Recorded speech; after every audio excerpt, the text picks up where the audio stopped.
Hey guys, Tekify, and today I've got another mouse comparison for you guys. But this time I've got three mice, the Xtrfy M42, SteelSeries Aerox 3 and HyperX Pulsefire Haste. So this video isn't super long, I'm going to keep this much more concise than my other mice comparisons. Just going to be doing key comparative points. For more information on these mice, I recommend you go watch the full review. The Aerox 3 and M42 are $60 and the HyperX Pulsefire Haste is just a bit cheaper at $50. All three of these are lightweight mice which I've reviewed recently. Make sure you join the Tekify Discord and subscribe to the channel. What I was going to say is I'm nearly at 3,000 subscribers, but I've now hit 3,000 subscribers, so thank you guys so much. Make sure you go check out my 3,000 sub giveaway. The link will be in the description for that. But without further ado, let's get into this.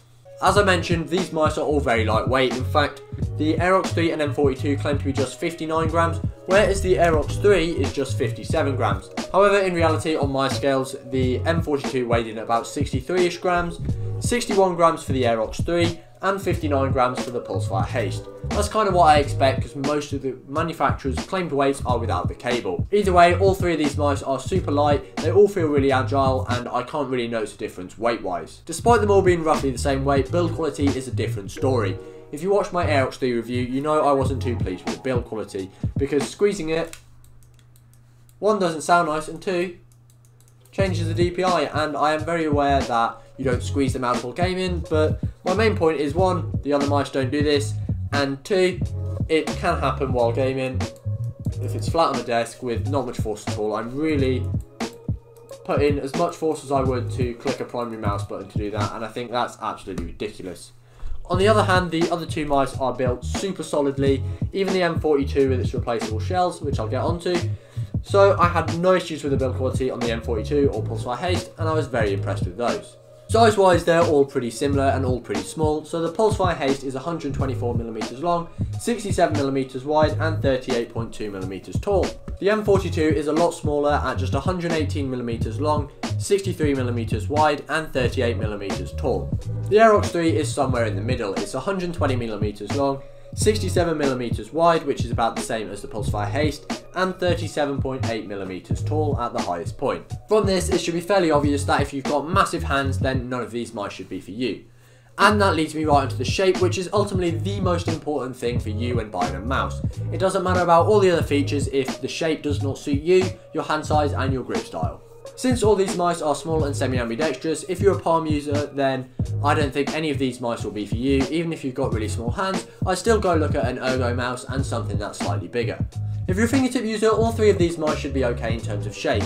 It's more down to personal preference, which I know is a useless thing to say when you're watching a video to know which one is best for you.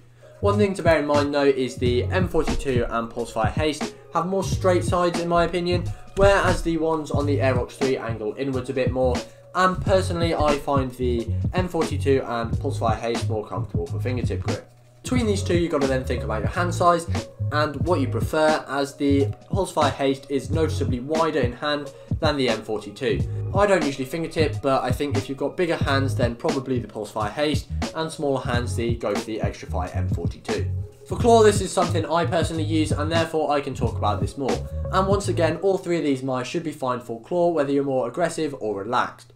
The Aerox 3 is fine, it's the same shape as the Rival 3, there's nothing wrong with it, however I don't think it's the best for claw grip. Personally, it's out of the three again, was the mouse I was least comfortable with. Then, between the M42 and the Pulsefire Haste, both were comfortable, however, due to the ability to change the shapes on the M42, which is an absolutely huge, brilliant feature, it means that I could get more comfortable using this shell on the M42. This means I can recommend it more because since you almost get two shapes, it's more likely that this shape will be for you.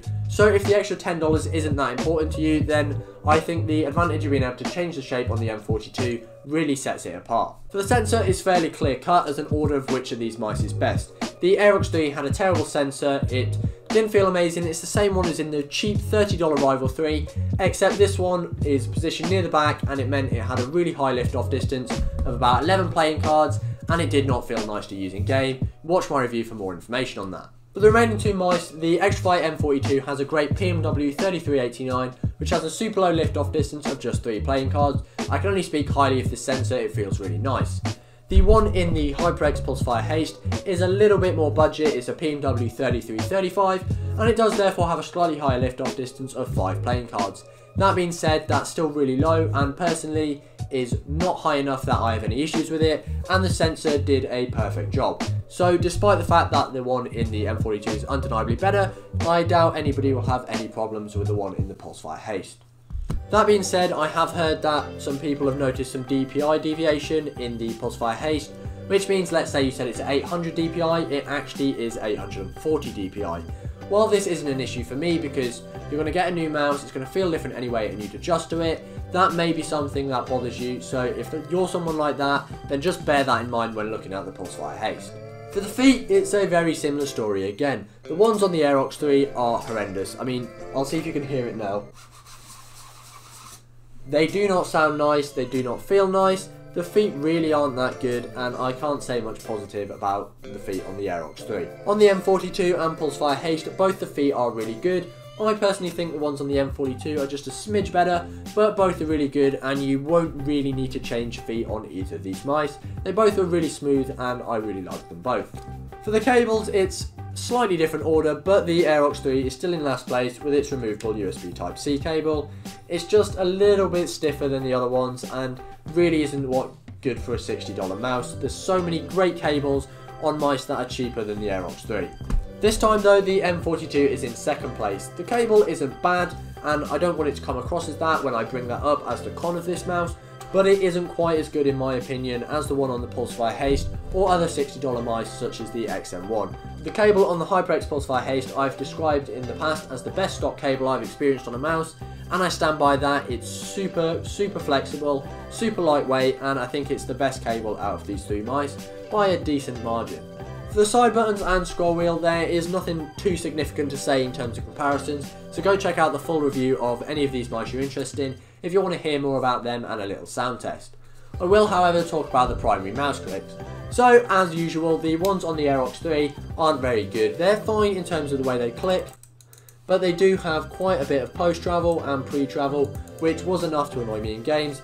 In addition to this, they have quite a lot of side play with minimal force, which also is annoying. So as you can see here, the Aerox 3 is not doing very well.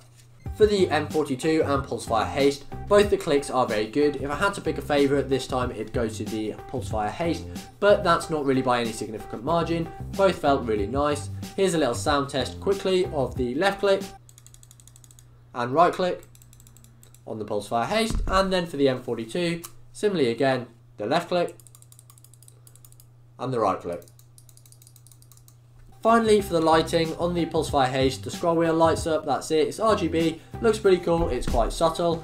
On the M42, you get this really cool RGB around the front and RGB on the scroll wheel, as well as a light up Xtrfy logo on the inside. I think this mouse looks really cool, and you can get it in lots of different colours. As you can see, I got mine in blue. The Aerox 3 is a bit of a love it or hate it. You do get lots of RGB, which looks quite cool. Personally, I'm not actually a huge fan of the way it looks through this honeycomb, but for a lot of people they might be.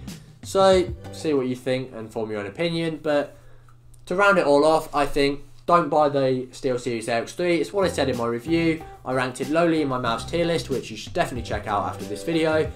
And I can't recommend it. Between the HyperX Pulsefire Haste and M42, it's a bit of a different story. From a value for money point of view, the HyperX Pulsefire Haste wins by a mile. It's $10 cheaper and you're not really missing out on anything. All you're getting for that extra $10 is the replaceable shells, which if you're a claw user or somebody who struggles to get the right shape on a mouse, then it could be worth a look, since that does give you more customizability and more chance that you'll like the mouse. The HyperX Pulsefire Haste though was my #1 mouse in my top 5 mice of 2020, and I stand by that. As I just mentioned, the value for money is incredible. If you're a claw fingertip user, it's going to be great, super lightweight, super well built, and overall it's just an amazing mouse. I hope you guys enjoyed this video or found it helpful, and if you did, please leave a like and consider subscribing to the channel. If you have any questions or want to know more, then comment down below or ask me in the Tekify Discord. If you want to look as cool as me, and I know you do, then get yourself some merch at tekify.co.uk/merch. Thank you guys for watching, and I'll see you guys next time.